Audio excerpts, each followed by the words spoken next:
Here in Sun Valley, people are talking about the streaming wars. Just yesterday, Warner Media, AT&T's Warner Media announced HBO Max is going to be its new service. With so many players in this space, who do you think is going to win the streaming wars? Well, I think it's going to be a street fight. And the good news for us is we think we've kind of sidestepped it. You have the greatest media companies all chasing the same ball, scripted series and scripted movies. So you have Netflix, Hulu, Comcast and NBC are launching, Randall and Stanky with HBO Max. But they all kind of look the same. Apple is doing it. Scripted series, scripted movies. Great companies going to be fighting over that market share, price of content going up.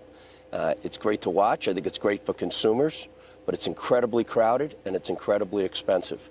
And none of them have enough. And so our strategy is let's step to the side of that.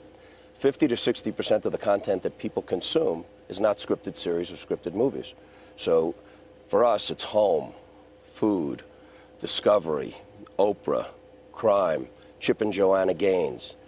We own most of the golf in the world, most of the cycling. And so we see, okay, people love that kind of entertainment, but we have almost all that other great quality content, and we own it everywhere in the world. So we've quietly turned ourselves into a passion-driven IP company, and they're fighting over the same producers, over the same talent, while we get all the great talent in food and home.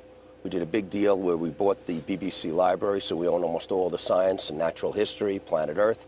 And so we feel like we're in a good position, and we're going to watch as they seed the market and fight to get scripted series and scripted movies for $6, $8, $10, $18. It's going to be a very difficult fight.